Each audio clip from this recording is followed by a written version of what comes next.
자, 오늘은 일곱째 날 강의입니다.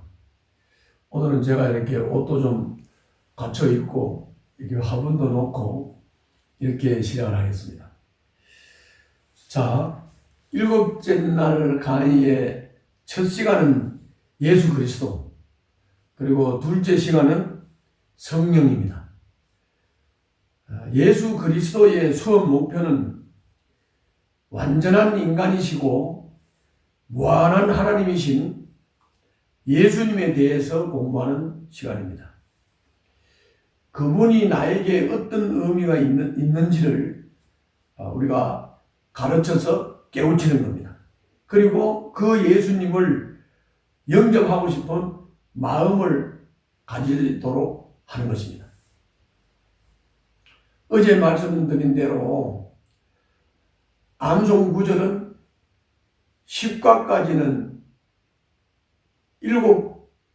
7구절을 이렇게 계속 반복하면서 암송을 했고, 이제 오늘부터는 다시 뒤에 5구절을 하루 한 주에 한 구절씩 암송을 하면서 이렇게 반복 암송을 시키면 됩니다. 자, 이제 본론으로 들어가서 우리가 잘 아시는 대로 예수님은 완전하신 인간이십니다. 그리고 완전하신 하나님이십니다. 100% 인간, 100% 하나님입니다. 이 말의 의미가 뭘까? 예수님이 완전한 인간이라는 이 말씀은 내가 어떤 사람이 되어야 할까?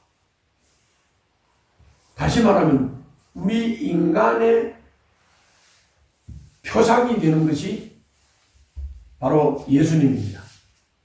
모델이 되는 것이죠. 또 완전한 하나님이라고 하는 것은 하나님이 어떤 분이신지를 우리들에게 보여주시는 분입니다.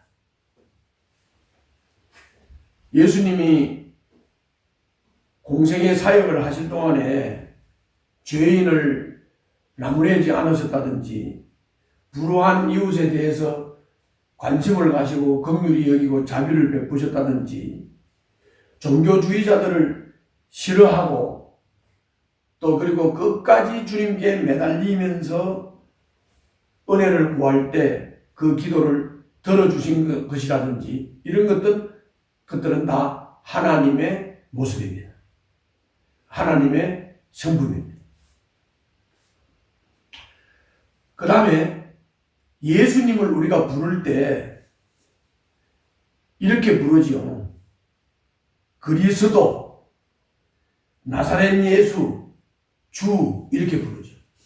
다 갖춰서 부르면 나사렛, 주, 예수, 그리스도 이렇게 부르죠. 그리스도라고 하는 것은 예수님의 직책입니다.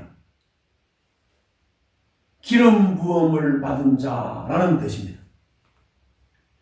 이 기름 부음을 받으신 분이라는 이 그리스도를 우리가 고유명사화 해서 사용하지요. 이 메시아와의 차이를 묻는 분들이 있는데 메시아는 히브리 표현이고 그리스도는 헬라 표현입니다. 똑같은 말입니다. 우리나라 말로는 구세주, 히브리 말로는 메시아, 헬라 말로는 그리스도 이렇게 되는 겁니다. 그 다음에 나사렛은 예수님이 자란 곳의 지명입니다. 지명. 그래서 나사렛 예수라고 붙이는데 왜 나사렛 예수라고 붙이느냐? 그때 당시는 예수라는 이름이 우리나라의 영자처럼 아주 흔한 이름입니다. 그래서 이 예수라는 이름을 가진 사람이 전국적으로 여럿이 있기 때문에 여럿이 다 그리스도가 아니고 바로 나사렛에서 자란 그분이 그리스도라는 것을 나타내기 위해서 나사렛 예수 이렇게 부르는 겁니다. 예수는 예수님의 이름입니다. 이게 이제 여수와 이것도 바로 그 영어 표기로는 동일한 예수지요. 또 호세아도 마찬가지입니다. 다 같은 의미입니다. 그러면 이 예수님의 이름의 뜻은 우리가 마태복음에서 잘 나타나 있습니다. 자기 백성을 저희 죄에서 구원할 자라는 뜻입니다. 주는 나와의 관계에 있어서 나의 주인이시다. 나의 주. 이렇게 표현하는 겁니다.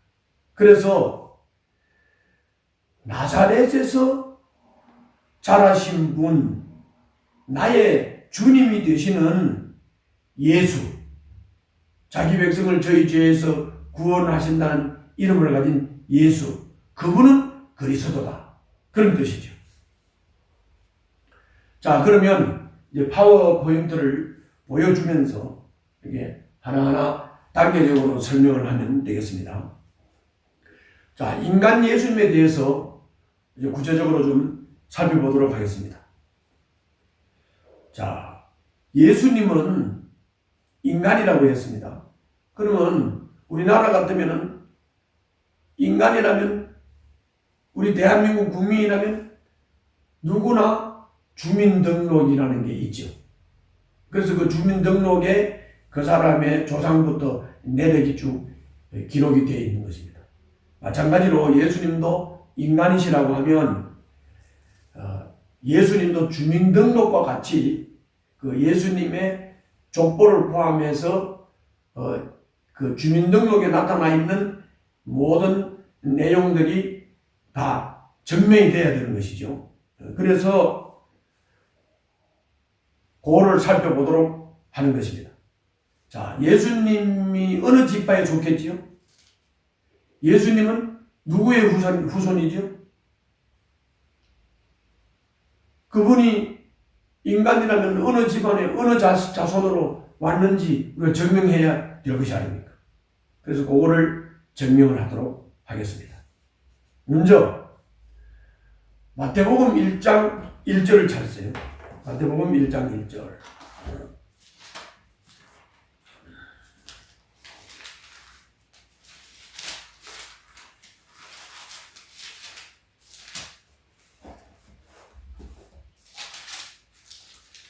자, 마태복음 1장 1절을 보면 아브라함의 자손이요 다윗의 자손인 예수 그리스도의 계보는 이러하다. 이렇게 되어 있습니다. 요것만 읽어가지고는 예수님이 어느 집안인지 모르죠. 근데 그 다음을 보면 아브라함은 이삭을 낳고 이삭은 야곱을 낳고 야곱은 유다와 그의 형제들을 낳고 유다는 다말에게서 베레스와 세라를 낳고 베레스는 헤스론을 낳고 헤스론은 람을 낳고 람은 아미나답을 낳고 이렇게 쭉 이어지는데 자세히 보면 아브라함, 이삭, 야곱의 아들이 12인데 12 아들을 다 얘기하는 게 아니라 유다 아들만 얘기를 하면서 유다와 그의 형제들을 낳았는데 유다는 다말에게서 베레스를 낳고 베레스는 헤스론을 낳고 이렇게 진행된다. 그러므로 여기 나와 있는 이 족보는 유다 족보죠. 유다 족보.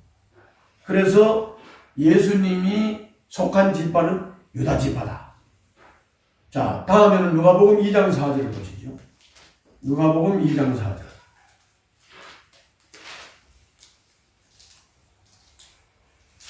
누가복음 2장 4절에 보면 요셉은 다윗의 가문의 자손이므로 갈릴리의 나사렛 동네에서 유대에 있는 베들레헴이라는 다윗의 동네로 자기의 약혼자인 마리아와 함께 등록하러 올라갔다. 이렇게 기록되어 있습니다. 곧 누구의 후손이냐 하면 다윗의 후손이라는 것이 여기 분명하게 나와 있습니다. 그러면 예수님의 출생지는 어디냐? 여기 마태복음 2장 1절에도 있고 2장 1절 한번 보시죠. 예. 그래서 예수님은 다윗의 후손이고 유다 지파에 속했고 베들레헴에서 출생했습니다. 마태복음 1장 18절을 보겠습니다.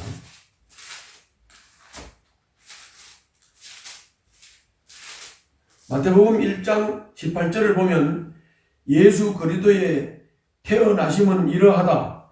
그의 어머니 마리아가 요셉과 약혼하고 나서 같이 살기 전에 마리아가 성령으로 잉태한 사실이 드러났다. 그래서 예수님의 아버지는 요셉, 예수님의 어머니는 마리아입니다. 또 마태복음 2장 23절을 보겠습니다. 2장 23절을 보면 나사렛이라는 동네로 가서 살았다 이렇게 되어 있는데, 이거는 그 앞에 얘기는 뭔 얘기냐면 베들레헴에서 출생을 해가지고 헤롯이 아이들을 죽이는 큰 사건이 있었고, 이걸 피해서 애굽에 가서 살다가 헤롯이 죽자 돌아왔는데 베들레헴으로 돌아간 것이 아니라 나사렛으로 돌아갔다는 얘기입니다. 그래서 예수님이 자란 곳은 나사렛입니다. 그리고 마가복음 6장 3절을 보겠습니다. 마가복음 6장 3절에는 이 사람은 마리아의 아들 목수가 아닌가 라고 했습니다. 그래서 예수님의 직업은 목수입니다. 그리고 누가복음 3장 23절을 보면 예수께서 활동을 시작하실 때에 그는 30살쯤이었다. 그래서 예수님이 전도를 시작한 나이, 공적 생애를 시작한 나이가 30살입니다. 그리고 요한복음 19장 17절을 보겠습니다. 요한복음 19장 17절을 보면 예수께서 십자가를 지시고 해골이라 하는 데로 가셨다. 그것은 히브리 말로 골고다라고 하였다라고 해서 예수님이 죽으신 장소가 즉 해골 골짜기, 즉 골고다에서 죽었다. 그래서 죽은 장소가 나와 있습니다. 사도행전 1장 3절을 보겠습니다. 사도행전 1장 3절을 보면 예수께서 고난을 받으신 뒤에 자기가 살아계심을 여러 가지 증거로 드러내셨습니다. 그는 40일 동안 그들에게 여러 차례 나타나시고 하셨습니다. 그래서 예수님은 부활하셔서 40일 동안 나타내시면서 이 지상에서 활동을 하셨습니다. 또 사도행전 1장 12절을 보면 그리고 나서 그들은 올리브산이라고 하는 산에서 예루살렘으로 돌아왔다라고 해서 그 앞에 얘기는 예수님이 부활하는 얘기입니다. 그리고 이 올리브산에서 예루살렘으로 돌아왔으니까 바로 그 부활한 장소가 올리브산, 즉 감람산인 것입니다. 그래서 이와 같이 예수님은 출생부터 소속 지파, 그리고 자라난 곳, 죽으신 곳, 언제 죽었느냐, 이런 것이 정확하게 우리나라의 주민등록처럼 표시가 되어 있습니다. 그러므로 예수님은 완전한 인간으로 오신 것을 우리가 알 수가 있습니다. 여기서 우리가 좀 주의해서 봐야 될 것은 마태복음 1장 18절에 보면 성령으로 잉태가 됐다 그랬습니다. 그러므로 호적상으로는 예수님이 요셉과 마리아의 아들로 나타나 있지만은 실제로는 요셉의 피를 받은 것이 아니고 성령으로 태어났다고 하는 겁니다. 그리고 예수님의 직업은 목수였습니다. 우리가 직업의 빈부귀천을 따지면 안 됩니다. 예수님은 목수였지만 가장 영향력 있는 삶을 살았습니다. 그리고 예수님은 33살에 십자가를 지고 죽으셨습니다. 우리가 길게 살고 오래 사는 것이 중요한 게 아닙니다. 어떻게 사는 게 중요합니다. 하나님을 경외하며 하나님 앞에서 하나님의 자녀답게 가지고 의미 있는 삶을 사는 것이 중요한 것입니다. 자, 인간이신 예수님을 살펴봤습니다. 이제는 하나님이신 예수님을 살펴보도록 하겠습니다. 이것도 마찬가지로 PPT를 보시면서 하나하나 설명하도록 하겠습니다. 먼저 요한복음 1장 1절을 보겠습니다. 태초에 말씀이 계셨다. 그 말씀은 하나님과 함께 계셨다. 그 말씀은 하나님이셨다. 이렇게 되어 있습니다. 여기 보면 말씀은 헬라 말로 말씀, 원리, 지혜 이렇게 되어 있고요.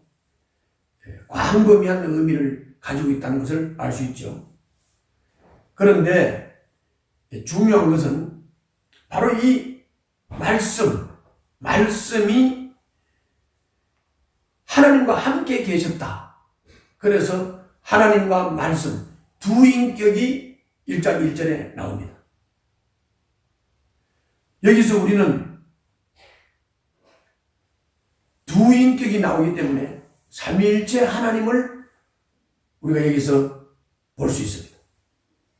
삼위일체 교리는 성경에 삼위일체라는 말이 정확하게 기록되어 있는 곳은 없지만 마태복음 3장에서 예수님이 세례받을 때도 하늘에서 음성이 들렸고 아들 예수님이 요단강에 계시고 성령 하나님이 비둘기같이 임했다고 해서 세 분 하나님이 나타나셨습니다. 여기도 두 분 하나님이 나타났습니다. 그러므로 하나님은 세 분으로 존재하시면서 또 동등한 하나님이신 것을 우리가 알 수 있습니다. 그러므로 삼위일체 하나님에 대해서는 가장 중요한 것이 하나님은 공동체로 존재한다 하는 것입니다. 다음은 요한복음 1장 14절을 보시겠습니다. 1장 14절을 보면 그 말씀은 육신이 되어 우리 가운데 사셨다. 우리는 그의 영광을 보았다. 그것은 아버지께서 주신 외아들의 영광이었다. 그는 은혜와 진리가 충만하였다. 라고 했습니다. 말씀이신 하나님, 하늘에 계신 말씀이신 하나님이 그 PPT를 보면 내려오셨죠. 땅으로. 그 내려오신 분을 보니까 육신이 되어 오신 분을 보니까 그분이 외아들이었고 은혜와 진리가 충만하더라 라고 했습니다. 우리가 물리적인 하늘과 땅의 공간을 설명할 수 없기 때문에 PPT로 위에가 하늘입니다. 쭉 내려와서 아래가 땅입니다. 자, 우리가 물고기가 어항 속에 있을 때는 어항이 우주라고 생각을 하죠. 그렇지만은 우주 밖에, 어항 밖에 이 바다가 얼마나 넓은지를 상상하지 못하는 것처럼 우리 인간들이 세상에서 자연인으로 태어나서 이 세상이 전부인 줄로 생각을 하지만 그것을 초월한 하나님의 영의 세계가 있다고 하는 것을 우리가 알 수 있습니다. 자, 이번에는 베드로전서 2장 24절을 보겠습니다. 베드로전서 2장 24절을 보면 이렇게 되어 있습니다. 그는 우리 죄를 자기의 몸에 몸소 지시고서 나무에 달리셨습니다. 그것은 우리가 죄에는 죽고 의에는 살게 하시려는 것이었습니다. 그가 매를 맞아 상함으로 여러분이 나음을 얻었습니다. 라고 했습니다. 자, 하늘에 계셨던 말씀 하나님이 땅으로 육신이 되어서 오셨습니다. 그리고 왜 오셨느냐 하는 겁니다. 그것이 2장 24절에 나타나 있는 겁니다. 왜 오셨느냐? 목적은 우리를 죄의 권세에서 벗어나게 해가지고 올바르게 살게 하려고 사람이 되어 오신 것입니다. 그렇기 때문에 사람이 예수를 믿고 거듭났음에도 불구하고 진보가 없이 죄짓고 회개하고 죄짓고 회개하고를 반복하는 사람은 정상적인 크리스찬이라고 할 수 없습니다. 예수님을 영접하고 거듭난 사람은 죄의 권세를 벗어났습니다. 죄를 이길 힘을 주셨습니다. 승리의 삶을 살 수 있도록 하셨습니다. 그런데 그렇게 하지 못한다. 왜 그러냐? 그거는 습관 때문에 그렇습니다. 30살에 예수를 믿었다고 하면 어머니 뱃속에서부터 태어나서 30년 동안을 세상 임금 마귀가 다스리는 세상 가운데서 완전히 세상의 모든 것들이 습관이 몸에 배어버리지. 그렇기 때문에 예수를 영접하고 거듭나도 자꾸 옛날 죄의 습관을 따라가게 되는 겁니다. 그러므로 우리는 습관을 과감히 단절할 필요가 있습니다. 예수를 영접하고 거듭난 자는 바로 주의 은혜를 간절히 구하며 결단하고 주님을 선택하고 주님이 죄의 습관을 자르도록 제가 결심했으니 도와주십시오. 이게 필요합니다. 어린 코끼리 새끼를 잡아와가지고 큰 줄에다가 메어서 음악과 박자를 들려주면서 조련사가 훈련을 하면 나중에는 그 줄을 끊어도 그 음악만 들리면 조련사가 훈련한 대로 움직이는 코끼리와 같이 된 겁니다. 그러므로 그 죄의 습관을 과감하게 잘라야 됩니다. 내 힘으로 안 되지요. 성령님을 의지하고 주님 뜻을 따르겠다고 순종을 결심하고 주님을 선택하고 주님의 도우심을 구하시고 죄의 습관으로부터 결별해야 되는 겁니다. 로마서 8장 34절을 보면 이렇게 되어 있습니다. 누가 감히 그들을 정죄하겠습니까? 그리스도 예수는 죽으셨지만 오히려 살아나셔서 하나님의 오른쪽에 계시며 우리를 위하여 대신 강구하여 주십니다. 이렇게 되어 있습니다. 다시 말하면 예수님은 죽으셨고 십자가에서 그리고 살아나셔서 부활하셔서 하늘로 올라가셨습니다. 그래서 로마서 8장 34절 말씀은 그 위에 PPT 위에 하늘로 올라가시는 것입니다. 그리고 예수님이 하나님의 오른쪽에 앉았다 그랬습니다. 이 자리는 권세와 영광의 자리입니다. 예수님의 사역은 지금도 계속 지속되고 있습니다. 구원받은 성도들을 위해서 강구하고 계신다고 했습니다. 그렇기 때문에 하나님을 믿는 백성들에게는 소위 빽이 있습니다. 빽. 왜? 지금도 하늘에 올라가셔서 하나님 우편에 앉으셔서 우리를 위해서 기도하고 계시는 그 예수님의 빽이 있습니다. 예수님이 우리의 빽입니다. 제가 옛날에 미국에 가려고 비자를 받는데 몇 번을 빠꾸를 당했는데 그날도 빠꾸가 돼가지고 좀 지하도로 내려가는데 사관학교 친구를 만났습니다. 그 친구를 만났더니 이 사람도 제대를 해가지고 외무부에 근무를 한다고 그래서 내 얘기를 했더니 그럼 내려가 기다려보라고 내가 한번 알아보겠다. 그래서 이 동창이 어떻게 했는지 다시 한번 올라가서 비자 심사를 받으라고 해서 올라갔더니 바로 비자가 나왔습니다.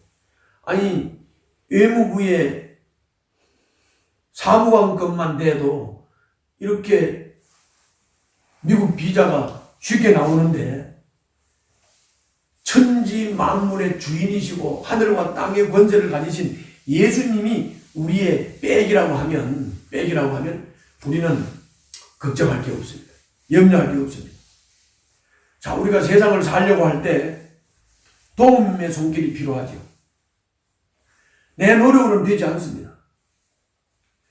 공부를 잘하고 아무리 열심히 일을 해도 안 불리고 벌어놓은 돈 날리는 사람이 있는가 하면 사람 잘 만나서 잘 되는 사람들이 있습니다. 그런데 거기에는 너무도 심한 징크스 때문에 우리 인간들에게 많은 스트레스를 줍니다. 그러므로 우리는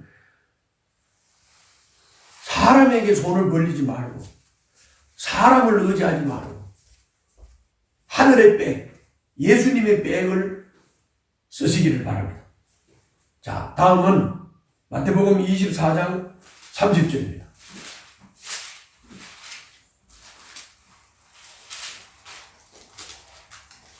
마태복음 24장 30절을 보면 그때의 인자가 올 징조가 하늘에서 나타날 터인데 그때에는 땅에 있는 모든 민족이 가슴을 치며 인자가 큰 권능과 영광에 쌓여 하늘 구름을 타고 오는 것을 보게 될 것이다 라고 했습니다. 예수님은 반드시 다시 오신다는 겁니다. 차이는 모든 사람이 다 알 수 있도록 오신다는 겁니다. 초림 때는 어린아이로 말구유에 오셨죠. 재림 때는 모든 사람들이 다 알도록 오신다는 것입니다. 예수님이 곧 오실 징조가 지금 많이 보이고 있습니다. 그러나 언제 어떻게 오시느냐 하는 그림을 그리는 것은 좋은 게 아닙니다. 좋은 방법이 아닙니다. 좋은 생각이 아닙니다.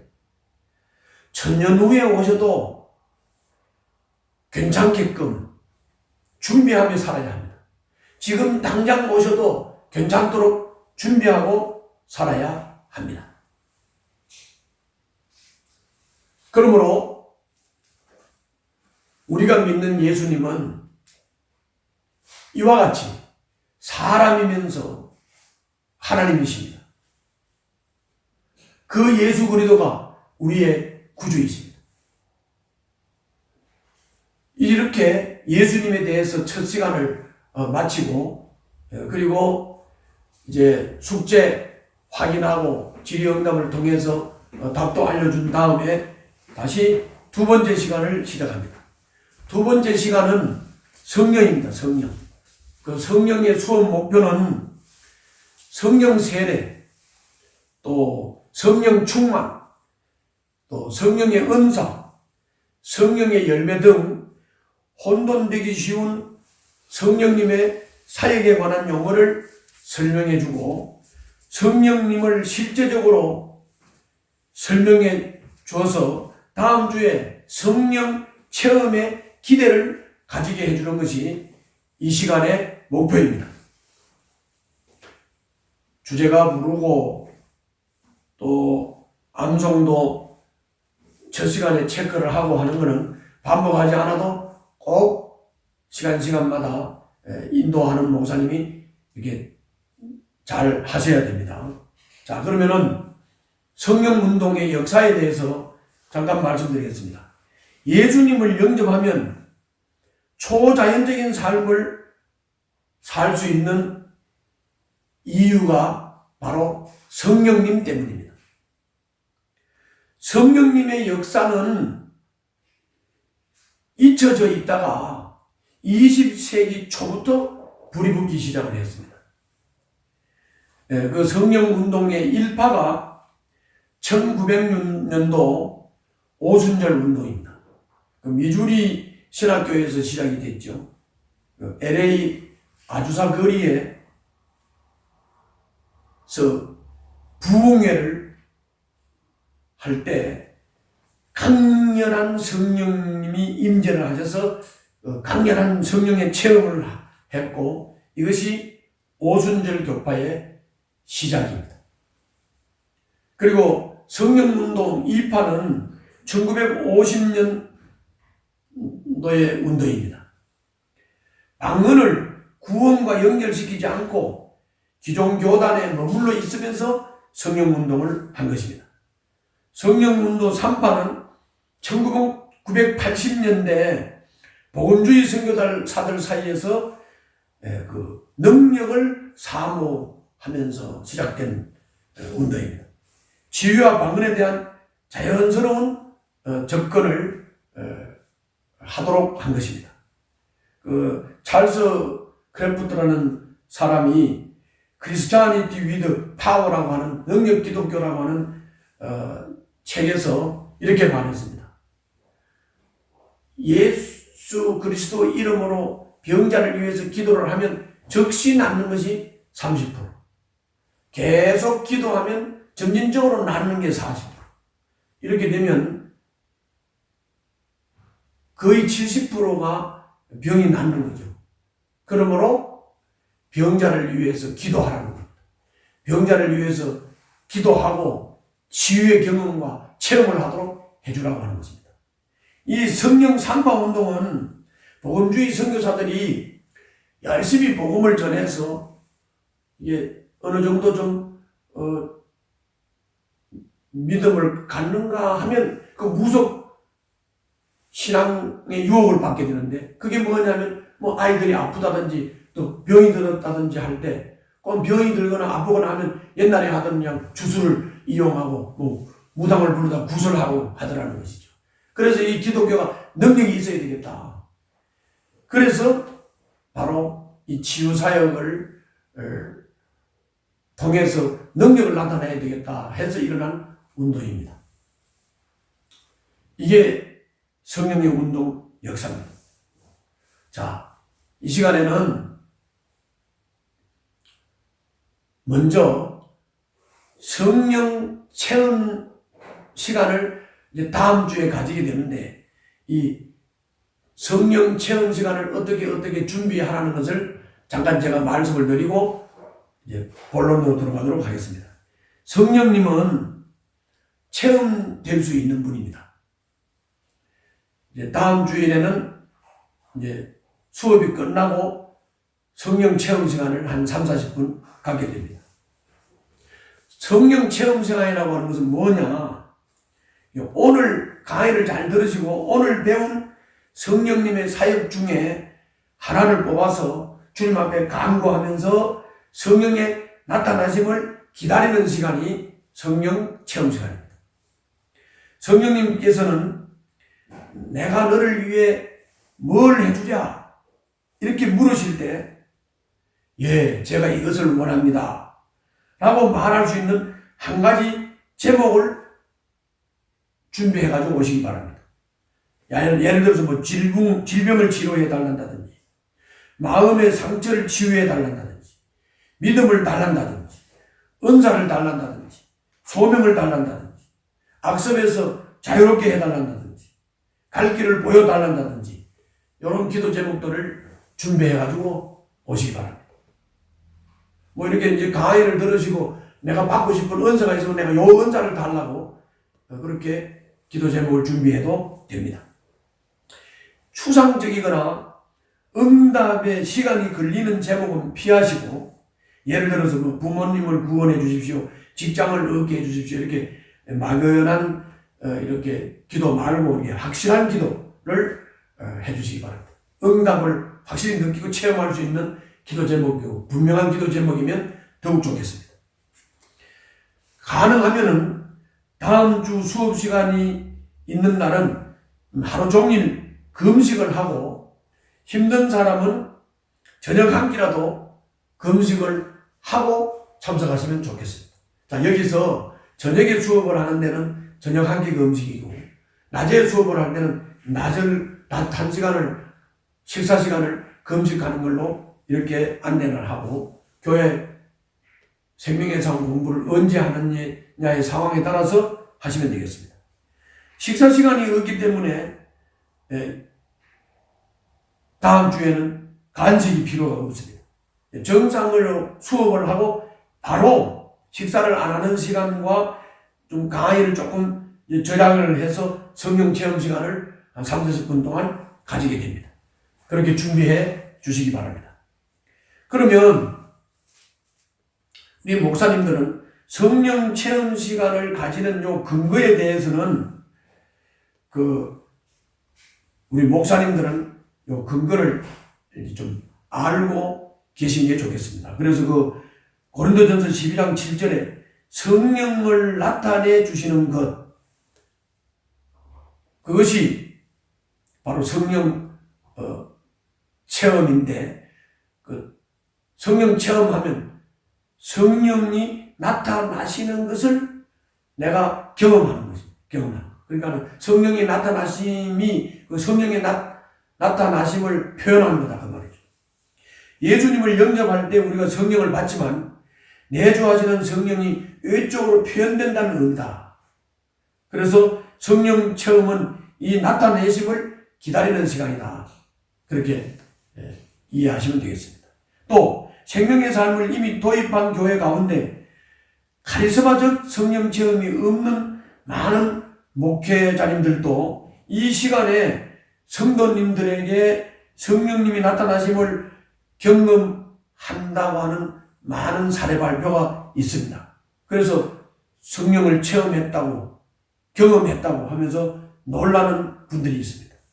질병이 치유됐다. 회개와 용서가 일어났다. 내적 치료가 일어났다. 악습에서 자유하게 됐다.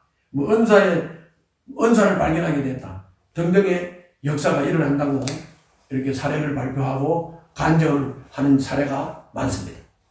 그리고 세 번째는 성령 체험 시간에 인도자는 계속 무릎을 꿇거나 서서 기도할 수 있고 안수 기도를 해줄 수도 있고 또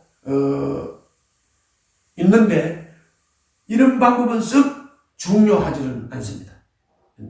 믿고 기대하면서 기다리면 성령님이 역사하시는 것입니다.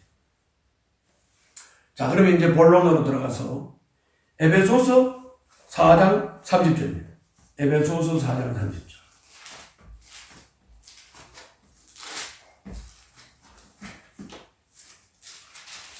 에베소서 4장 30절을 보면 하나님의 성령을 슬프게 하지 마십시오. 여러분은 성령 안에서 구속의 날을 위하여 인치심을 받았습니다. 이렇게 되어 있습니다. 인을 쳤다. 이거는 도장 찍었다 그 말입니다. 도장 찍었다. 즉 성령은 구원의 보정으로 주어진다. 그리고 내가 예수님을 영접하고 거듭났다. 성령님이 내게 임재하셨다. 그 성령님이 임재하신 것이 곧 인을 친 거다 그 말이에요. 보정이다 이 말이에요. 보정이다 그 말이에요. 그래서 우리가 부동산을 사고 팔고 할 때 공정하잖아요. 공정 계약서에다가 그 공정을 할 때 거기다 이렇게 도장을 찍지요. 그러나 도장만 찍어서는 이 법적인 효력이 없어요. 도장을 찍고 공정을 해야 되죠. 공정. 보정을 해야 되는 것이죠. 보정을 해야 되는 거죠. 그리고 미국 같은 데서는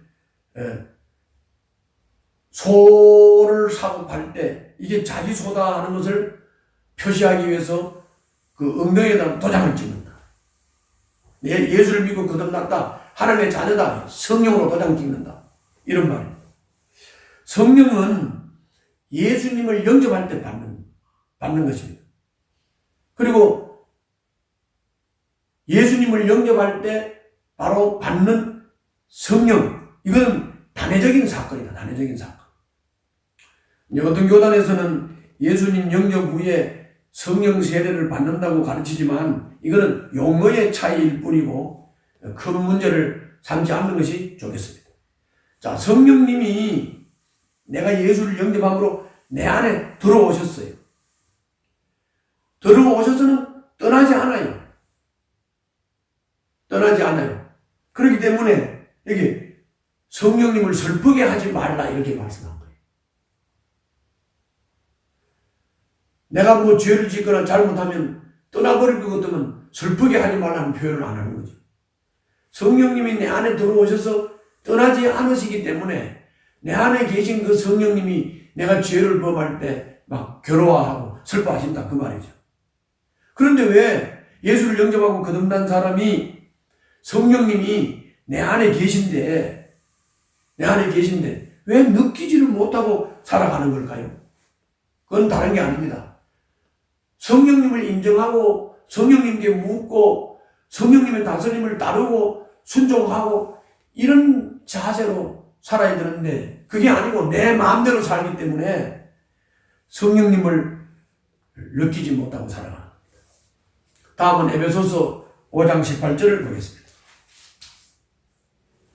5장 18절에 보면 술에 취하지 마십시오. 거기에는 방탕이 따릅니다. 성령의 충만함을 받으십시오. 라고 했습니다. 성령 세례는 단일 시제라고 했습니다. 그런데 성령 충만은 반복 시제입니다. 그 말은 뭔 말이냐? 예수를 영접하고 거듭나서 성령 세례, 즉 성령님이 내한테 임했습니다. 다시는 안 떠난다고 했어요. 한 번 일어나는 일이죠. 그런데 내가 성령님의 인도를 따라 순종하는 삶을 살지 않고 내 마음대로 살기 때문에 성령 충만이 유지가 안 된단 말이에요. 그럴 때는 다시 성령 충만을 받고 다시 회복하고 또 내 맘대로 살다가 성령 충만함이 식으면 다시 충만함을 받고 해야 된다 그 말입니다. 반복 시제. 반복해서 성령 충만을 받아야 한다 그 말입니다. 성령 충만은 특별한 체험이 아니고 하나님의 백성에게는 당연한 것입니다. 하나님의 백성이 예수 믿고 거듭나서 성령님이 내 안에 내재하시면서 나를 다스리고 그분의 다스림을 받고 살면 항상 성령님의 다스림을 받는 충만한 삶이 유지가 돼야 되는 거죠. 특별한 게 아니고 당연한 거라 그 말입니다. 그런데 성령 충만함이 유지가 되지 않고 자꾸 반복해서 성령 충만을 받아야 되는 것은 바로 내 마음대로 살기 때문이라고 했습니다. 그러면 내 마음대로 살지 않고 성령 충만이 유지되기 위해서는 어떻게 해야 되느냐? 성령 충만을 사모해야 됩니다. 그리고 의식되는 죄를 즉각 회개하고 해결해야 됩니다. 그리고 성령 충만이 나타나기를 기대하고 믿고 살아야만 합니다. 그러면 성령 충만의 정표가 나타나게 되는 것입니다. 다음은 고린도전서 12장 7절입니다.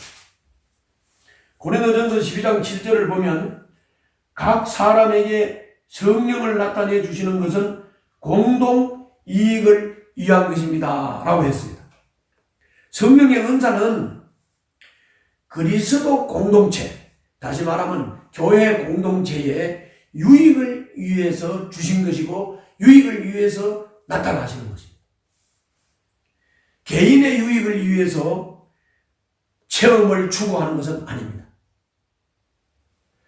사역을 위해서 성령 충만함과 성령이 나타나시기를 기대하고 강구해야 합니다. 그럴 때 내가 성령 충만을 유지하고 성령 충만함이 나타나게 되는 것입니다. 다음은 갈라디아서 5장 22절입니다. 갈라디아서 5장 22절을 보면 그러나 성령의 열매는 사랑과 기쁨과 화평과 인내와 친절과 선함과 신실과 온유와 절제입니다. 이런 것들을 막을 법이 없습니다. 라고 했습니다. 성령의 열매는 그리스도의 성품입니다. 우리가 그리스도를 닮기 위해서 주신 것입니다. 이 성령의 열매, 그리스도의 성품이 우리 안에서 이루어지는 것, 이거는 저 중들이 절에서 혼자 앉아서 참선을 해가지고 수양하는 것과는 다른 겁니다. 예수를 영접하고 거듭난 사람이 성령이 내재하시고 그 성령의 충만한 다스림을 받는 가운데 성령 열매가 나타나서 예수님을 닮는 것, 예수님의 성품을 나타내는 것, 이것은 이웃과의 관계 속에서 이웃과 함께 어우러져서 살면서 거기서 이런 은사가 나타나야 되는 겁니다. 거기 보면은 기쁨, 평화, 인내, 친절, 선행, 진실, 온유, 절제, 이런 은사들이 나타나죠. 요거를 이제 표준 세번역에서는 개혁 성경에서는 희락, 화평, 오래 참음, 자비, 양선, 충성, 온유, 절제 이렇게 되어 있죠. 근데 여기 이제 세번역 성경에서는 표현이 조금 다른데 그냥 같게 이해를 하시면 되고 여러분들 그 교재에 잘 나와 있죠. 그럼 이제 잠깐 보충 설명을 좀 하겠습니다. 이 기쁨의 열매, 희락의 열매 이거는 뭐 말로는 그냥 기쁘고 즐거운 건데 굳이 여기서 우리가 캡치를 하고 넘어가야 될 것은 남이 잘 됐을 때도 같이 기뻐할 수 있는 능력이. 나는 내 아들은 시험에 불합격했는데 친구 아들은 합격했다. 나는 내 아들은 안 되고 친구 아들이 잘 됐는데 배가 아픈 게 아니고 그래도 기뻐할 수 있는 게 이게 기쁨의 능력. 화평은 까다로운 이웃과 더불어서 함께 이렇게 살면서도 이렇게 화평을 누릴 수 있는 것을 말하는 거예요. 이렇게 살려면 진짜로 그리스도의 성품이 내게 임해야 되고 그런 성품으로 내가 성숙해져야 되는 것이죠. 인내는 오래 참는 거라고 했잖아요. 이거는 사람을 가르치고 양육하고 예수를 전하고 하는데 이 사람이 전혀 변할 것 같지 않다. 그런 상황에서도 기다리고 인내하면서 언젠가는 사람이 되겠지. 언젠가는 변하겠지 하고 참는 것을 말합니다. 뭐 자비, 양선, 충성 이런 건 다 여러분들이 그냥 쉽게 그 단어를 들으면서 이해할 수 있는 거고요. 특히 충성에서는 굳이 또 뭐 캐치를 해서 말씀을 드리라고 하면 약속을 했으면 반드시 약속을 지키는 거예요. 예수 믿는 사람이 목사님들도요. 그냥 입 빨린 말, 예 알겠습니다. 그렇게 하겠습니다. 해놓고는 안 하는 거예요. 언제 그런 말을 했는지도 몰라요. 이거는 성령 충만이 아니에요. 성령의 열매가 아니에요. 약속을 했으면 약속을 반드시 지켜. 내가 답을 하겠다 했으면 답을 하고. 중요한 거예요. 카톡 씹고 문자 씹고 이런 거 아니다는 말이죠. 온유는 힘이 없어서가 아니고 힘을 갖고 있으면서도 쓰지 않는 거예요. 예수님과 모세 같은 모습입니다. 절제는 해야 할 것은 할 수 있고 안 해야 할 것은 안 할 수 있는 능력이 바로 절제입니다. 이거 아주 중요한 말씀입니다. 내가 해야 하겠다 하면서도 못하는 사람이 얼마나 많아요. 안 해야겠다 하면서도 하는 사람이 얼마나 많아요. 술 먹지 말아야지 하면서도 또 술을 먹고 이거 해야 되겠다 내일 아침 새벽 기도해야지 해놓고는 그냥 안 하고 절제력이 없어서 그런 거예요. 잠을 절제하지 못하고 술을 절제하지 못하고 그래서 그런 겁니다. 이것이 바로 성령의 열매입니다. 자, 오늘은 성령님에 대해서 열매와 또 은사 이런 것에 대해서 우리가 공부를 했습니다.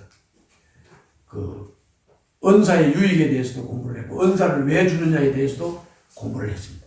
오늘 이 강의를 들으면서 여러분들이 깨닫고 체크된 것들을 가지고 다음 주 성령 체험 시간에 기도할 기도 제목들을 준비를 하시고 금식하고 오셔서 다음 주에는 성령님을 체험하는 시간이 되시기를 바랍니다.